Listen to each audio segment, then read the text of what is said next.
Chapter 1. The Boy from Virginia. Picture a small American town in the 1940s. Brick houses, church bells on Sunday, neighbors who all knew each other's names. It was the kind of place where children played baseball in dusty fields, where doors weren't locked at night, and where discipline came from two places, the family dinner table and the church pew. In this world, John Ripley was born.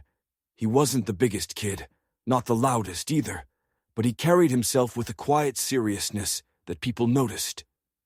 His family was Irish Catholic, strict but loving. Faith wasn't just about prayer before bed. It was about living by rules that demanded sacrifice, honesty, and hard work. That kind of upbringing doesn't make you famous, but it builds the kind of spine that doesn't bend easily. From an early age, John learned the rhythm of work. He hauled wood, fixed fences, carried more than his share, because he hated letting someone else down. He wasn't the type to complain, and he wasn't the type to brag. Even as a boy, he understood something that most men don't learn until much later. Respect isn't what you demand, it's what you quietly earn. The 1950s in America were booming years. Cars were bigger, suburbs were growing, television was taking over living rooms. But behind the optimism, there was also a shadow, the Cold War. Young men were expected to be ready to fight, ready to stand, ready to answer a call that could come at any time. For John Ripley, that call wasn't an if, it was a when. In high school, Ripley showed two things that made him stand out: discipline and leadership. He wasn't the star quarterback, but when the game was on the line, coaches trusted him to deliver. He wasn't the loudest in class, but teachers noticed that when Ripley spoke, others listened. There was something in his eyes, a steadiness that said he was already carrying more weight than most boys his age. When graduation came, Ripley didn't choose the easy road. He didn't look for comfort or security. He looked for challenge. He enlisted in the Marine Corps. And that decision set him on a path that would test every lesson he'd ever learned at home, in church, and on those fields of Virginia. The Marine Corps is not gentle. It doesn't care about where you come from or what your parents told you. It strips you down, tests you, tries to break you, and then rebuilds you into something harder, sharper, and infinitely more reliable. For some men, it's too much. For Ripley, it was exactly what he had been raised for. Boot camp was a shock to the system for many recruits. The shouting drill instructors, the endless marches, the push-ups until your arms felt like wet ropes. But Ripley thrived. He didn't see the screaming as humiliation. He saw it as preparation. Every insult, every punishment was a test of whether he could focus under pressure, keep his mind clear, and do his job. Where other recruits saw chaos, Ripley saw order. Where others cracked, he found calm. He had that rare ability to take pain, fear, and exhaustion and use them as fuel. Men like that don't just pass through the Corps, they rise. By the early 1960s, Ripley was no longer just a Marine, he was a leader of Marines. And being a Marine officer in those years was no ceremonial role. The world was on fire. The Cuban Missile Crisis had brought humanity to the edge. The Cold War stretched from Berlin to Southeast Asia. And in the jungles of Vietnam, the first sparks of what would become a raging inferno were already catching. Ripley's training prepared him for combat, but his heart and his head carried the weight of something more. He believed in duty, not the word that politicians threw around, but the real kind, the responsibility to the man next to you, the responsibility to the mission, the responsibility to do the right thing when no one else wants to. One of Ripley's early commanders once said, "Some officers want medals, Ripley wanted results." That was the difference. He didn't chase recognition, he chased excellence, and his Marines could feel it. In a corps where respect is currency, Ripley was wealthy beyond measure. But here's the thing about stories like this. If we ended chapter 1 here, you'd think we were talking about just another Marine brave, disciplined, prepared. The kind of man America has raised in every generation. And you'd be right. But John Ripley wasn't destined to stay just another Marine. Because in the spring of 1972, he would find himself clinging underneath a bridge in Vietnam, with his hands torn open, explosives strapped to his back, while enemy tanks roared toward him. He would be alone, exhausted, nearly broken, and the decision he made in those hours would change the course of a battle, and maybe even the war. That's the hook of this story. How does a farm boy from Virginia, raised on discipline and faith, end up holding the fate of thousands in his bleeding hands under a bridge in a war half a world away? The answer begins here, with a boy who learned early that life doesn't hand you respect or safety or comfort. You build it, you carry it, and one day, when history asks for it, you deliver it. Chapter 2, Vietnam, Blood and Jungle. The air in Vietnam wasn't just hot. It was heavy. It stuck to the skin, crept into every pore, and made even breathing feel like work. For the Marines arriving in country, the jungle wasn't just scenery. It was an enemy. It swallowed sound, distorted vision, and turned every step into a gamble. John Ripley arrived not as a boy anymore, but as a seasoned officer. His years of discipline had sharpened him, but nothing in the States could truly prepare a man for the paradox of Vietnam, a war where superpower armies clashed, yet every day felt like a knife fight in a dark alley. The first thing Ripley noticed wasn't the gunfire or the helicopters. It was the eyes of his Marines. Young men, barely out of high school, shipped to a place they couldn't find on a map a year earlier. Some had courage, some had bravado, but most had fear, and they all looked to him. Leadership in Vietnam wasn't about strategy on paper. It was about presence.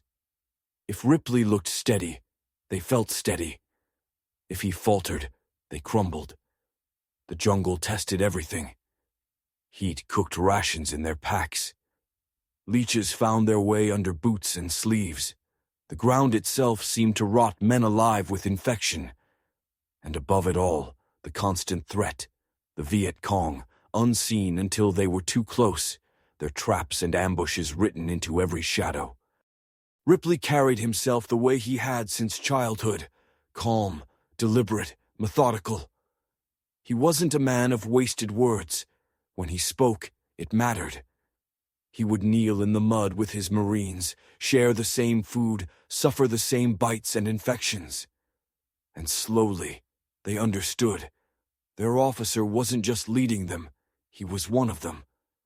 There's a story, whispered among Marines who served with him, about a night patrol that nearly went wrong. His squad had walked into an L-shaped ambush, classic Viet Cong tactics. The first burst of automatic fire tore through the trees, dropping 2 Marines instantly. The rest dove for cover. Chaos was seconds away. Ripley didn't shout orders. He didn't panic. He crawled forward, inches at a time, mud in his teeth, and laid himself beside the 2 wounded men. He fired short, deliberate bursts, forcing the enemy to keep their heads down while his Marines regrouped. In those minutes of hell, calm became contagious. His men rallied, flanked, and broke the ambush. They lived because their officer had refused to let fear take the lead.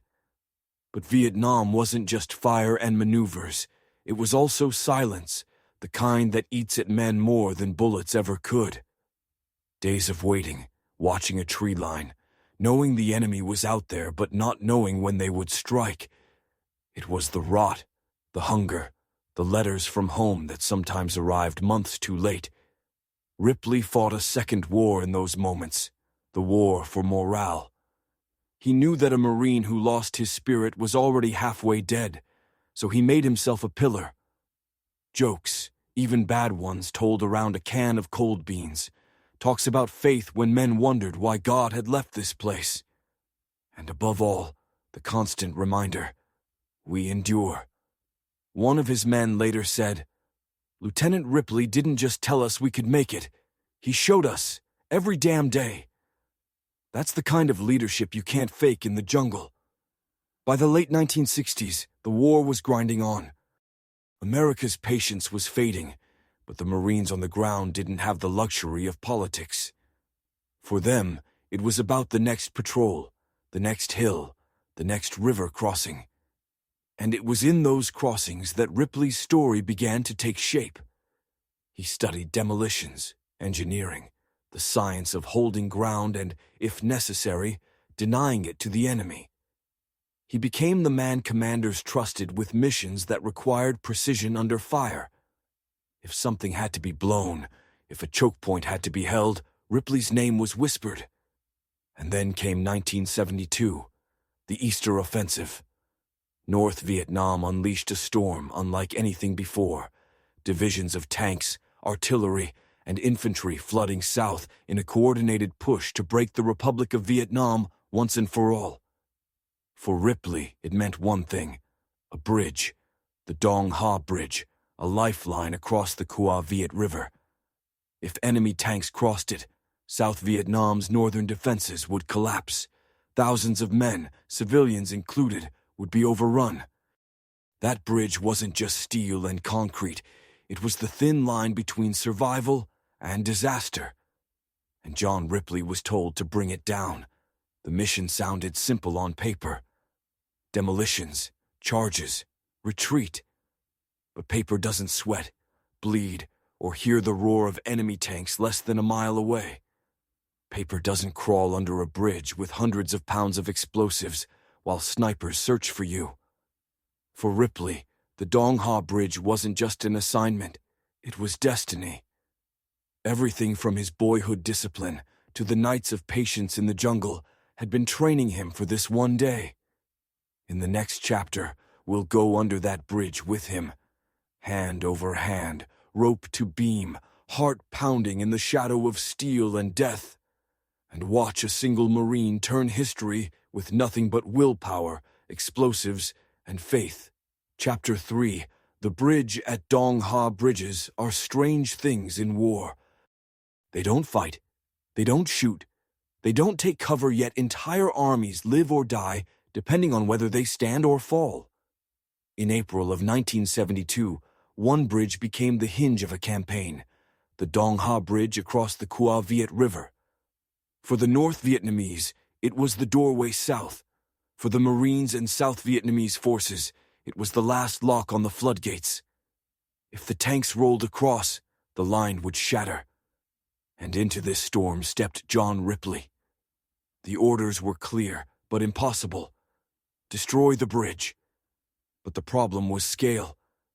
The bridge wasn't a flimsy wooden span, it was reinforced steel and concrete, built to carry tanks and trucks.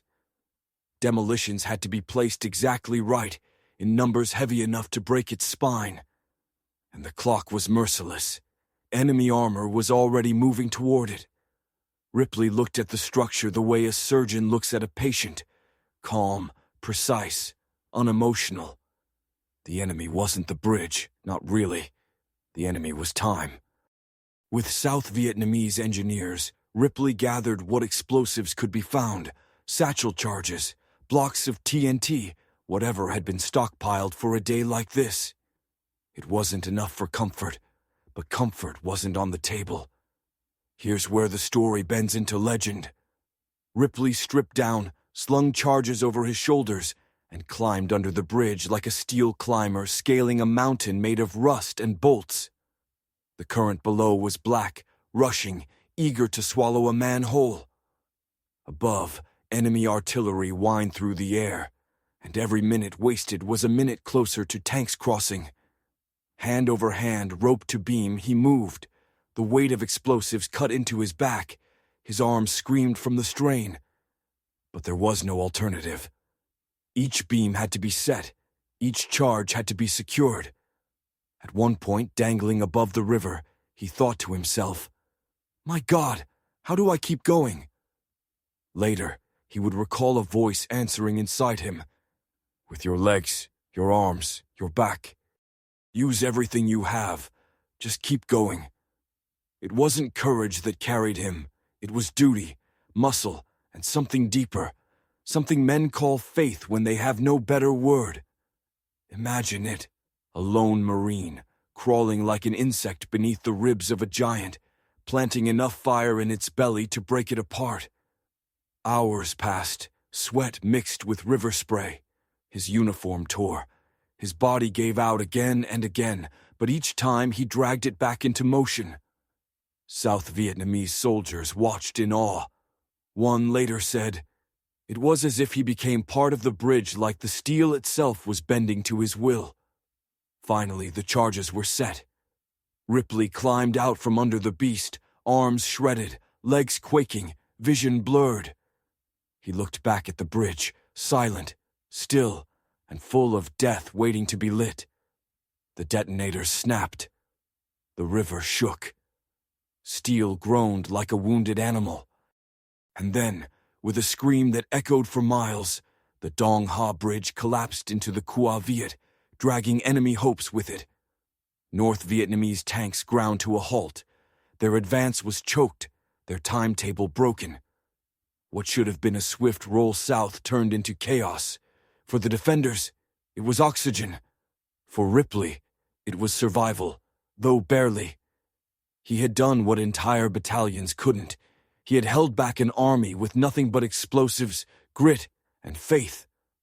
When word spread of what had happened, men struggled to believe it. One Marine officer said, "Ripley at Dong Ha wasn't just an act of courage, it was superhuman endurance. He carried not only explosives on his back, but the weight of the entire war for that moment."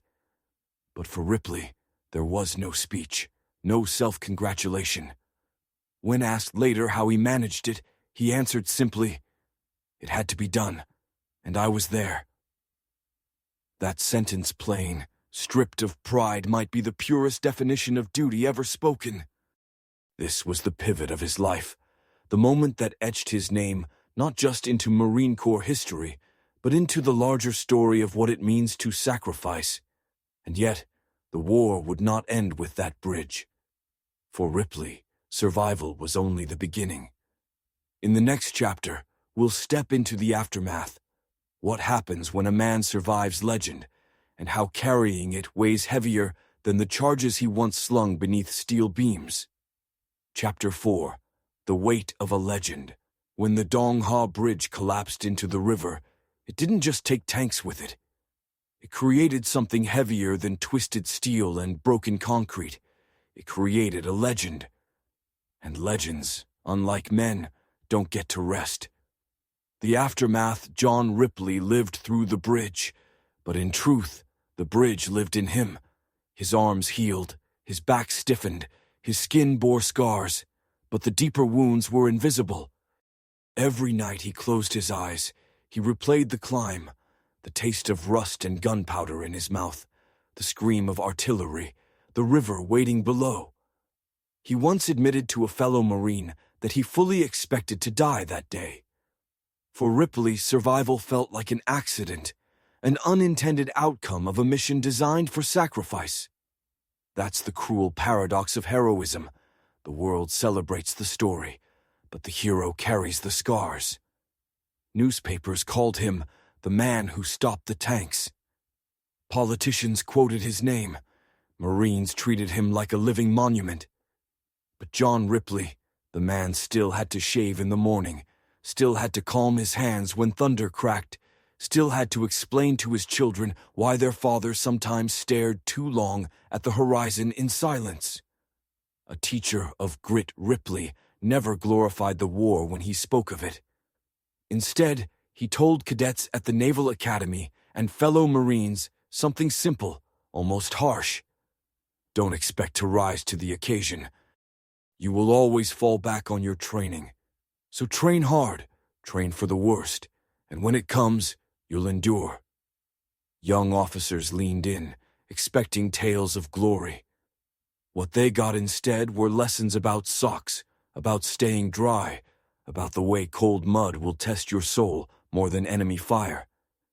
He drilled into them that discipline wasn't about perfection, it was about persistence. A former student recalled, "Colonel Ripley never yelled. He didn't need to. He would tell you the bridge story in this calm, steady voice, not to impress you, but to scare you into realizing how serious combat is. And you left the room thinking, if that man could hang under a bridge for 3 hours, I can damn well finish my run in the rain." That was Ripley's way. Not fireworks, not slogans. Just a man telling the truth and letting the truth do the work. The weight at home. For his family, John Ripley was not just a Marine. He was a husband, a father, a man who wrestled with ordinary life while carrying extraordinary memories. His children described him as both warm and distant, warm in his love, distant in the moments when the war pulled him back. At one family dinner, someone asked about Dong Ha. Ripley set down his fork and said quietly, almost to himself, "I wasn't supposed to come back." The table went silent. For his kids, it was the first time they realized that their father wasn't invincible. He was a man who had lived through something that still whispered to him every night. That is the hidden tax of survival.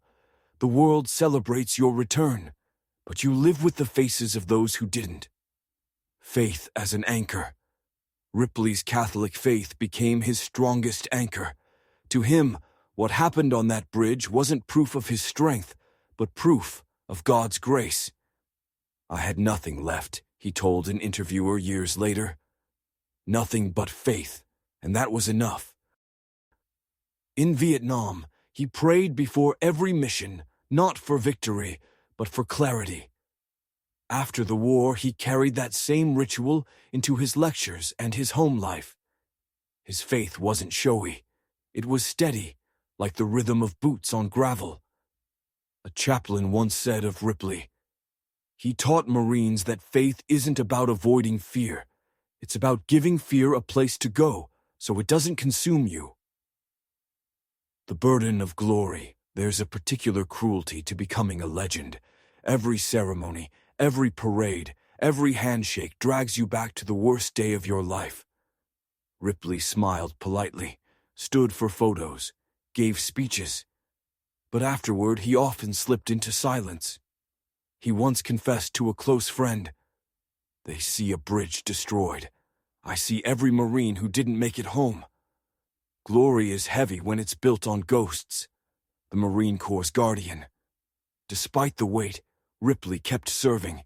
He commanded, he mentored, he fought battles in conference rooms instead of jungles. And in each of those roles, he carried the same standard. Truth above comfort, discipline above applause. One Marine remembered, "Colonel Ripley wouldn't let you hide behind excuses. He'd say, 'You might fool me, but you'll never fool combat.' And you believed him, because you knew he'd tested that theory hanging under a bridge with explosives on his back." Even among Marines men not easily impressed, Ripley's presence was grounding, not larger than life, but real. The man beyond the uniform. Ripley wasn't just a warrior, he was a runner, a reader, a man who loved the quiet of family evenings. He laughed easily, even at himself. He had a dry wit that disarmed the tension in a room. But the bridge was always there, a shadow he carried. His wife once said, "John never let the war define him, but it was always with him, like a scar you forget until the light catches it." The leadership of silence. There's a kind of leadership that doesn't need speeches, medals, or orders. It lives in silence, in the choice to keep showing up, to keep carrying weight without complaint. That was Ripley's gift. He didn't inspire through fireworks. He inspired through example. He made men believe that impossible things could be endured, not because he was special, but because he was ordinary and still endured them. The bridge within, every man has his own Dong Ha Bridge. It may not involve tanks or satchel charges, but it is the weight that life places on your back and says, "Carry this, or everything falls." Ripley carried his. He didn't carry it cleanly or without pain, but he carried it. And in doing so, he showed generations of Marines and Americans that true heroism is not the absence of fear or weakness, but the refusal to quit when both are crushing you. The bridge fell, the legend rose, and the man beneath the legend kept walking forward, scarred, humble, faithful, and still teaching. Chapter 5. The final formation. John Ripley lived long enough to see the shadow of his bridge stretch across generations. For young Marines, he was a story told in classrooms. For veterans, he was proof that one man can bend history. And for his family, he was both a husband, a father, and a man who still carried the echo of explosives under a Vietnamese sky. The quiet battles after retirement, Ripley fought new battles quieter, but no less demanding. His body, worn by years of service, began to betray him. Injuries lingered. Pain was a permanent companion. Later, illness crept in, the kind that can't be fought with rifles or courage. But Ripley faced decline the same way he faced the bridge, without complaint, without spectacle. He kept teaching, kept speaking, kept showing up for Marines and cadets who looked at him as if he were carved from stone. A fellow officer recalled visiting him in his later years. His body was frail, but his eyes hadn't changed. When he looked at you, it was the same steel as Vietnam. He didn't need to say a word. You knew what he expected from you. The question of legacy. What do you leave behind when the uniforms are folded, the medals locked away, the speech is over? For Ripley, the answer wasn't buildings or titles. It was people. The Marines he trained, the officers he mentored, the family he raised. His son once said, "Dad didn't tell us how to live. He showed us." Even in silence, even in struggle, he was teaching. That was his legacy. Not perfection, not invincibility, but endurance. A living sermon in resilience. The final bridge. As illness took hold, Ripley reflected often on that day at Dong Ha. He no longer spoke of tanks or strategy. Instead, he spoke of faith. How he believed God had allowed him to live, not to bask in glory, but to serve longer, to teach more. The bridge was never about me, he told an interviewer in his final years. It was about duty, about doing the thing no one else could at that moment. Every man will face his own bridge, and when you do, you'll know, you'll feel the weight, and you'll have to cross it, or everything behind you falls. The farewell. When John Ripley passed away in 2008, the Marine Corps mourned like it had lost a fortress. His funeral was not a spectacle of sorrow, but of gratitude. Marines stood at attention as his casket was carried, the flag tight and bright in the sunlight.